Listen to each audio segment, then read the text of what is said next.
Ndabashuhuje bakunzi ba You're the next, mbahaye ikaze ndabayambiriye buri muntu wese aho ari, uburyo arimo bwose, ibyo arimo byose, ndabinginze kugira ngo mwumve ko mbahaye ikaze kandi buri muntu wese agubwe neza igice aherereyemo ndetse n'uburyo arimo n'imimerere yose arimo, Imana imwiteho kandi imugirire neza.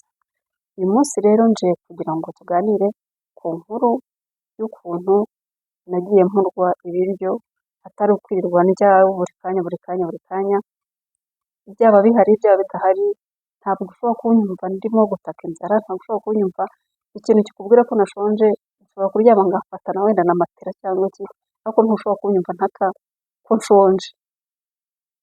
Nubwo wenda ntajya ngira ibyago byo kubura ibiryo, ariko ntushobora kunyumva ndi muri ibyo bintu byo kuwirirwa ntaka ibiryo, inzara, iki n'iki, kuko hari aho nanyuze, hari ubuzima naciyemo bwatumaga mbese bisa nkaho byangize ingaruka yo kudakunda gusonza cyangwa no kwirirwa nsaba ibiryo, bikurikije wenda n'uburere cyangwa n'amateka twaciyemo. Ni ukuvuga ngo rero hari igihe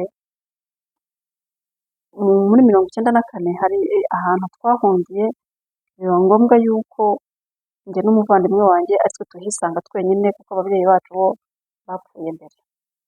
Noneho turagenda tugeze ku kiliziya, cyari ku kiliziya ahantu i Musha muri Rwamagana, mbese abantu bari bari aho benshi bari hanze, twebwe rero njye na mukuru wanjye twari twihagarariye nko mu muryango wa kiliziya. Noneho abari hanze aho ngaho wenda wasangaga ari nk'abagore batekeye abana babo, cyangwa mbese hari abantu barimo biyeranja kugira ngo ubuzima bukomeze. Noneho njye hari umugore wari urimo ateka, usa nkaho ari we nahanze ijisho, nkaho numva yuko wenda ntabwo niyumvishaga yuko umuntu ashobora guteka ntagaburire abahari, ntabwo niyumvishaga ko umuntu ashobora guteka ntagaburire abantu bose, ntabwo ibyo bintu njye nabyumvaga. Kumva imyaka nari mfite yanyemereraga gutekereza gutyo. Noneho arateka, uko atonora ibishyimbo nkabireba, uko ahata ibitoki nkabireba, nishyira mu myanya, mbese muri abo bantu bose bari batetse mpitamo umugore umwe numvaga uri bungaburire, muri njye nshyiramo nyine, kandi nta hantu twari tuziranye, sinari nanavuganye nawe. Noneho bihiye nawe agaburira abana be, umva njye na mukuru wanjye nta babyeyi twari dufite kuko twebwe twari twagize ibyago barapfa. Noneho atangiye kwarura, ikintu nakoze natangiye gupyinika. Mu gupyinika kwanjye rero, umuvandimwe yahise andebera urushyi rwa rundi na n'uyu munsi nyine nibuka. Yankubise urushyi, arangije aravuga ati mbare rimwe wazibye. Kuva icyo gihe uko yankubise n'inzara byarajyanye, sinongeye gupyinika, sinongeye kwiriza, mbese yego wenda na mbere yaho ntabwo ibintu byo kurya nabigiraga, ntabwo, kuko ndi umwe mu bantu bakubitwaga kugira ngo barye. Noneho ndangije tujya mu miryango nyine bisanzwe, kurererwa mu miryango itandukanye. Noneho njye narerewe ahantu henshi. Noneho ngezeyo ku rugo twahitiyeho, baratwakiriye rwose ni byiza. Noneho tukarya bisanzwe, tukarya nk'abandi bose, ariko noneho abantu bakuru bakajya guhinga, abana twebwe tugahita tugira gute, tukaba twavoma, tukaba twajya gutashya, tukaba twakora imirimo nyine y'abana isanzwe, tukaba twabyuka dukubura, twoza ibyombo. Noneho njyewe hari umunsi nari buteke, ariko ubwo urumva wenda rimwe na rimwe twabaga dufite nk'isafuriya imwe cyangwa ebyiri, noneho haba isafuriya imwe bari basizemo ibiryo.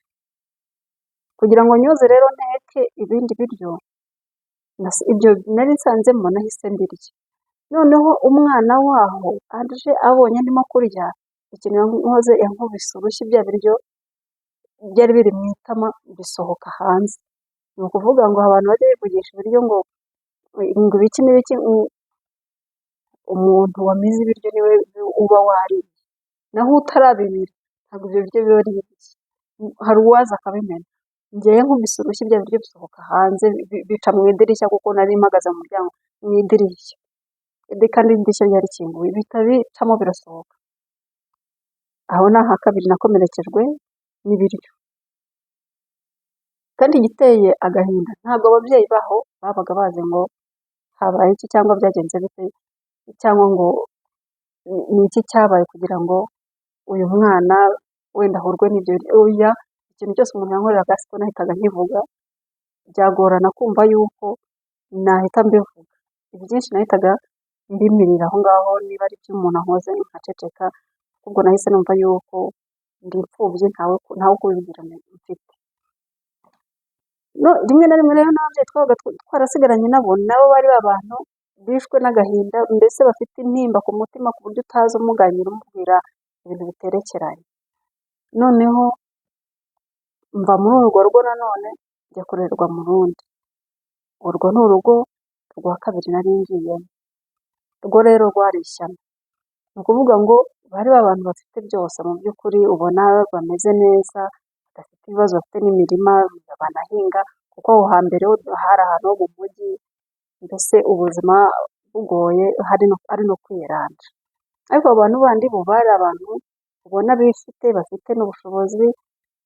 Noneho ariko nabo ababyeyi baho ntabwo bazi ngo byagenze bite, ntabwo bazi yuko ubwo buzima nabuciyemo ndi mu rugo rwabo kubera guceceka. Noneho nkigerayo hari umukobwa wabo umwe akagira, ubwo urumva nkabyuka mu gitondo nkajya gukura ibirayi, bahingaga ibirayi.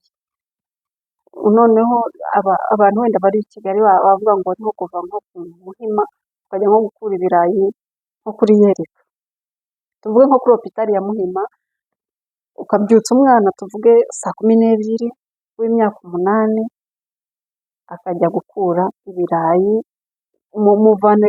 Noneho aho hantu wenda tureke ibyo byo ku Muhima kubera yuko ari ahantu habona, wenda umwana wamubwira uti genda kuko ari ahantu habona nta kibazo ari bugire. Ariko noneho ufata ha hantu mu ntoki, noneho zo muri za 97 muri izo ntoki hariho inzitane, mbese ubona utakohereza umwana. Ariko nkabyuka mu gitondo nkagenda nkakura ibyo birayi, nkazana ibyo nshoboye nyine nta kwivuna kubayeho, ariko bishobora gutekwa uwo munsi. Noneho nkaza nkabitura, wenda nawe ndi bwige igitondo nkahita njya ku ishuri, nawe ni bwige ikigoroba nkaza kujya ku ishuri. Ariko noneho uwo muvandimwe wanjye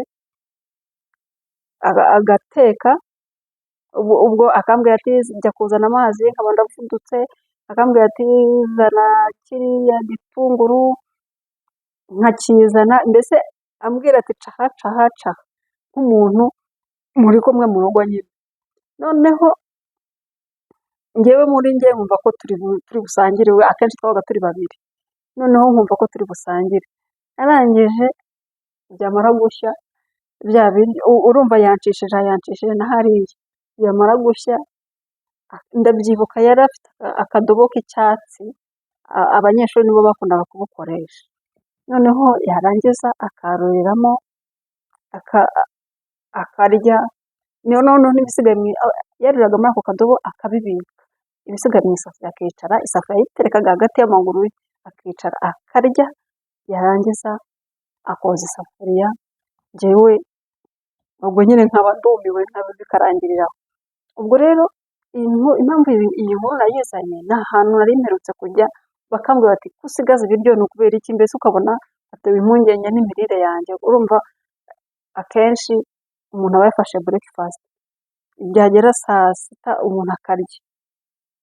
Noneho rero ari breakfast nkayisigaza, ari lunch nkayisigazaho, akambwira ati ni ikihe kibazo ufite? Niyo mpamvu rero yatumye nzana iyi nkuru kugira ngo tuyisangire, mwumve inkomoko yo kuba ndya gakeya kandi nkumva nta kintu bintwaye, nkumva ntabwo ari ibintu nagira intambara, yewe nta n'umuntu ushobora gupfa nawe ibiryo rwose. Niyo mpamvu, niyo nkomoko yo kutarya kenshi no gusigaza ibiryo, kuko hari igihe umuntu anywa ibiryo nkabona ni byinshi cyane, nkumva biri noneho iyo umuntu yanyaruriye ngo ari ibindi biramvuna kugira ngo nzabimare, ahubwo bigasanga binteranyije nawe kubera kubisigaza. Ubwo rero abo bantu ni abo ngabo batumye numva ibintu bijyanye no kurya mbigabanya, binshiramo, binkamukamo kurinda ngannye uku, yewe sinjya mbasha no kumva ko umuntu ashonje, byangizeho ingaruka ku buryo n'umuntu ushonje ntapfa kumwumva, atari ukuvuga ngo simwumva, ndamwumva ko ashonje, ariko ntabwo indirimbo ntabwo mba numva yuko kubisubiramo mba numva ari ibintu bitari sawa. Ubwo rero ni uko nguko byagenze kugira ngo ntandukane n'ibintu bijyanye n'ibiryo. Ndya bibaye ngombwa, byaba bitari ngombwa nshobora no kumara n'iminsi ingahe wenda nubwo ntarahura n'icyo kibazo cyo kuba nabura ibiryo, ariko bibaye ngombwa ko mbibura ntabwo byanyafekita cyane, ahubwo wazirotera uba usanga nagize isereri cyangwa nafatanye na matera, kubera yuko sinshobora kubivuga, sinshobora kumva yuko hari inzara yanyinjiyemo, hari inzara irimo kundya, bituma numva gusonza ari ibintu ngomba kurindira ngira ngo kugeza umwuka uheze. Ubwo rero gusa nyuma y'ubwo buzima bw'abo bantu nagize amahirwe yo kuba mu muryango mwiza, muri famiye nziza, ahantu umuntu yisangaga akarya, niba ari icyo kunywa usanze ukaba wakinywa, ntagire ukubaza ngo kubera iki wakiriye cyangwa kubera iki wakinyweye. Nyuma y'ubwo buzima bwose naje kugira umuryango mwiza wamfasha urandera, nanone umbera mwiza, mbese njya mvuga ngo ubupfubyi nabwumvishije mu myaka 4 ya nyuma ya Jenoside, ariko nyuma yaho ntabwo nigeze nongera kuba imfubyi. Nagize amahirwe, nagira ubu buntu bwo kubona ababyeyi kandi beza, bumva umuntu kandi bamukunda nta buryarya, abantu batagira imbereka, abantu nyabantu. Ni ukuri Imana nizi uburyo mbakunda kandi mbona mbasabira umugisha. Ubwo rero inshuti zanjye, niba umuntu ashonje mugaburire. Hari umudamu wigeze aza aca ku rugo rwanjye, arakomanga, arambwira ati noneho kwa kundi i Kigali dufunguraho gatoya, ugafunguraho akanya gatoya, we yahise yinjira, arambwira ati winkingirana ndashonje. Mu by'ukuri ndamwira se kuko ngwira uruboye, ati njye ndashonje. Icyo nakoze nahise ntangira mushakira ibyo kurya ararya, yewe atangira no guhanura, ambwira uburyo ibintu Imana igiye kunkorera. Na n'uyu munsi ntibirasohora, ndacyarindiriye, ariko ni ukuvuga ngo umuntu nakubwira ko ashonje cyangwa nubibona, umuntu ntukarindire yuko asakuza cyangwa ngo avuge ibintu byinshi. Hari umuntu uba upfiramo imbere udashobora kubivuga, umuntu ushobora kuba ashonje agapfana umutima wo kuba wenda abishaka, cyangwa wenda icyiza ni uko twakwibwiriza tukagaburira abantu batari bagira gute, batari bicwa n'inzara, cyangwa ngo tubakuremo amagambo kandi wenda batari bunabivuge. Hariho umuntu ushobora guhirima atabivuze kandi amerewe nabi muri we. Mu by'ukuri uwo muntu wo ku kiliziya niwe navuze ariko se wenda niwe muntu wabinyimye nshonje, ariko abandi bo babaga bameze nk'abakora ubusa, kuko inzara njye nari narayishiriye ku kiliziya, kuko niho hantu nakubitiwe urushyi. Na n'uyu munsi nkibuka, nawe njya mbimubwira nti urushyi rwawe rwari rukaze, ariko ni ukuri twite kuri bagenzi bacu mu gihe babikeneye, mu gihe babishaka, mu gihe badushakaho ubufasha, tubiteho kandi tubagirire neza. Murakoze rero, ndabashimiye, Imana ibahe umugisha, mukomeze murebe iki kiganiro kandi mugisharinge n'abandi, kugira ngo turusheho gutera imbere, kandi nzi neza yuko muhari ku bwanjye, nanjye ndabakunda. Imana ibahe umugisha muri byose.